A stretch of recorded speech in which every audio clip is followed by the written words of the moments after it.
L'invité du jour avec Prisca Aimant. Voilà, l'invité du jour avec Prisca Aimant, c'est l'invité santé, parce que à cette tribune on parle de santé, la santé mentale. C'est sur elle qu'on fait un focus depuis quelques semaines et nous bénissons Dieu pour le retour que nous avons. C'est quelque chose de très bénéfique, on l'a dit, on le redit. L'homme est un être tripartite, tridimensionnel, qui possède un corps, une âme et un esprit.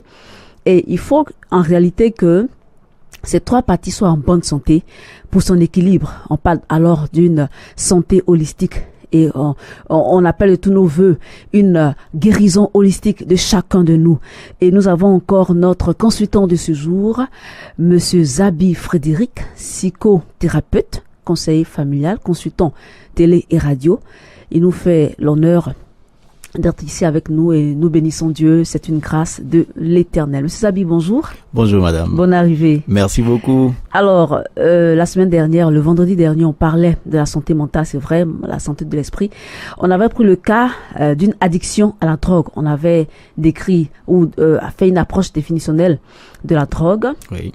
Vous aviez aussi montré les signes qui caractérisent quelqu'un qui fait déjà une addiction. On l'a situé à 3 niveaux, les différentes addictions, voilà. On va certainement les rappeler pour creuser la réflexion autour de la prise en charge de cet enfant qui est victime d'une addiction à la drogue. On va aborder le volet médical, donc la médecine moderne et tout ça. Et puis, on va avoir aussi la prise en charge, psychosociale. C'est très important. Monsieur Zabi, la parole est à vous. Merci beaucoup. En tout cas, le problème de la drogue, c'est un problème de santé publique aujourd'hui en Côte d'Ivoire et même dans le monde, parce que la drogue se trouve dans toutes les familles. Chacun a au moins une personne qui est victime d'addiction à la drogue aujourd'hui. Donc, il est bon qu'on ait les familles aient des outils pour faire face, pour pouvoir aider leurs enfants qui souffrent d'addiction à la drogue. Il faut dire que la drogue, en fait, c'est la consommation abusive ou alors la consommation, je peux dire directe, de produits, soit naturels, soit synthétiques, qui, une fois consommés, peut entraîner un désordre, un déséquilibre du psychisme, du fonctionnement psychique et à la fois aussi de l'organisme. Donc, la prise en charge doit se situer à 2 niveaux. Premier niveau, c'est le niveau psychique ou alors le niveau psychologique. Et le deuxième niveau, c'est le niveau physiologique. Voilà. Au niveau physiologique, je vais commencer par là. Ça, c'est là que la médecine intervient. Il faut savoir que la consommation de la drogue elle-même, comme je l'ai dit, elle entraîne un désordre dans le corps. Donc, quand le corps s'habitue à la consommation de drogue, le corps ne peut plus rien faire sans la drogue. Donc, quand la drogue n'est pas là, le corps lui-même demande. C'est ce qui fait que les gens qui développent une addiction à la drogue, quand ils n'ont pas leur produit, ils commencent à être malades. Oui. Et cette maladie, voit, ils tremblent un peu. Ils tremblent, ils vomissent, ils font des hallucinations, ils divaguent, ils ont des maux de tête, ils ont des maux de ventre, et ça peut aller jusqu'à un coma. Ça peut entraîner même la mort, un arrêt cardiaque. Donc, c'est très difficile pour le corps. Donc, le premier niveau de prise en charge ici, c'est d'abord pour amener le corps à se réhabituer à vivre sans la drogue. Donc, ça s'est fait sous surveillance médicale. Et là, en ce moment-là, on a besoin d'interventions de médecins psychiatres. C'est ça. Particulièrement, soit en cure de désintoxication. Et c'est des produits qu'on va administrer à l'individu pour que le corps soit légèrement affaibli, de sorte que quand le syndrome de manque se manifeste, que le corps ne puisse pas le ressentir fortement. Alors, à ce niveau, est-ce que la personne qui est victime de cette addiction à la drogue là est hospitalisée?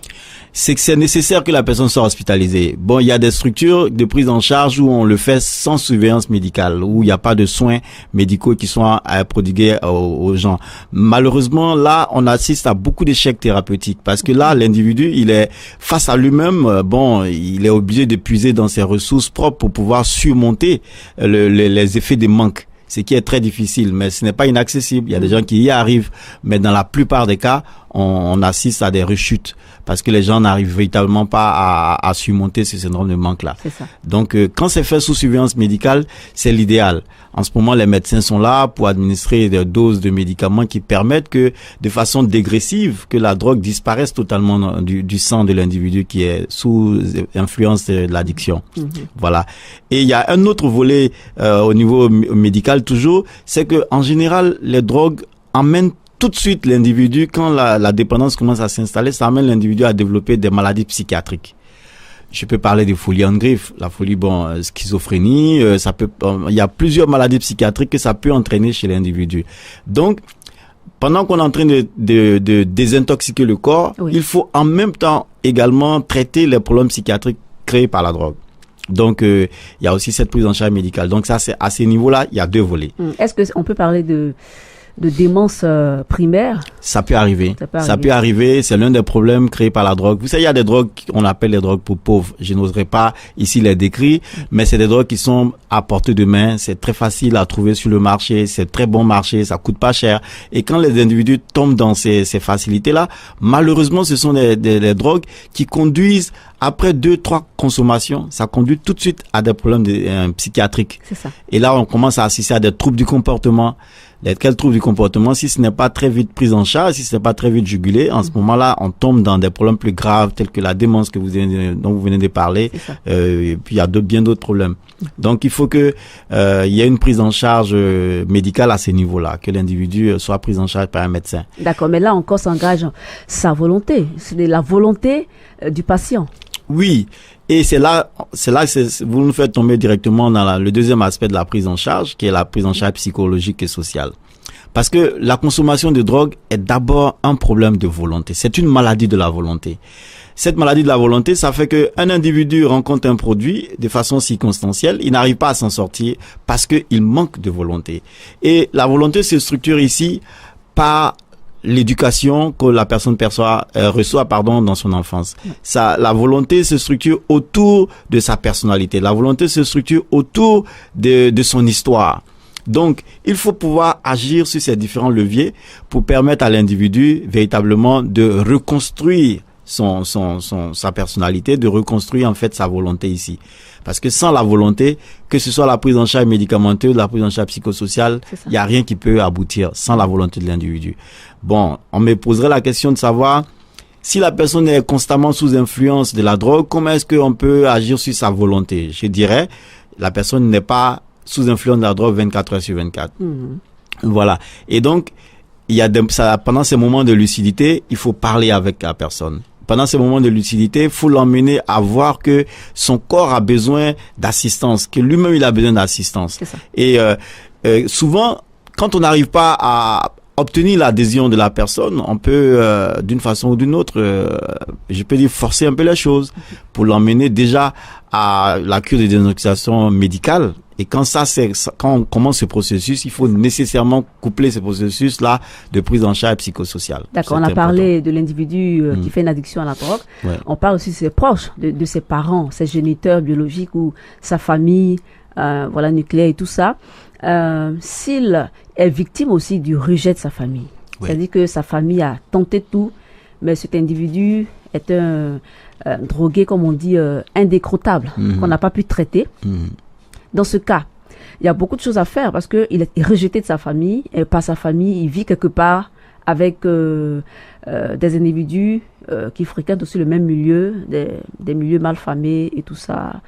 Alors, qu'est-ce qu'il faut faire au niveau des parents? Qu'est-ce qu'il faut faire au niveau de cet individu-là aussi? Enfin, ce frère, voilà. L'idéal à faire ici, c'est d'emmener les parents à comprendre que la solution ne se trouve pas dans le rejet. Parce que le rejet, c'est vrai, c'est une conséquence de troubles de comportement. Parce que un individu qui rentre dans l'addiction à la drogue, très en général, sa vie est centrée, toute sa vie est organisée autour de la provision en drogue. Et donc, il commence à faire de petits larcins à la maison, les sommes d'argent qu'on dépose disparaissent, les objets de valeur disparaissent, tout ça pour obtenir juste la drogue. Et ce sont ces écarts de comportement-là qui emmènent généralement la famille à le rejeter. Mais le rejet, ça veut dire opérer le choix de régner totalement l'enfant. Mais si notre volonté n'est pas de le régner définitivement, dans ces cas, je pense que on doit comprendre que c'est un malade dont il faut s'occuper pour qu'ils en sortent. Et donc, on ne doit pas s'installer dans le rejet. Ça, il faut qu'on le fasse comprendre aux parents. Que les parents comprennent que si vous n'avez pas définitivement opéré le choix de laisser tomber votre enfant, faut, même si il déconne en griffe, même s'il pose des actes qui sont répréhensibles, qui vous jettent l'humiliation, l'opprobre dessus, il faut quand même essayer de lui tendre la main à chaque fois. Et quand cette main-là lui est tendue, c'est vrai, c'est difficile la main à saisir pour l'individu parce que, comme je l'ai dit, l'addiction entraîne une dépendance du corps et il arrive difficilement à surmonter les effets des manques. C'est ce qui fait que on assiste très souvent à des revirements, à des rechutes. Oui. Mais si on a bien compris que c'est le corps lui-même qui demande, en ce moment on prend les dispositions pour ne pas que on tombe dans les rechutes. N'en dites pas plus. Parce que c'est quand on se quitte sur un goût d'inachevé que la chose devient très intéressante. Ça aiguise notre appétit. Nous avons reçu dans le cadre de l'invité du jour, M. Zabi Frédéric, psychothérapeute et aussi éducateur familial. Voilà, éducateur familial. C'est cela. Il est au 01 38 38 51. 01 38 38 51. Par la grâce du Seigneur, on se retrouve vendredi prochain. Merci et shalom. Fréquence Vie 89.4 FM.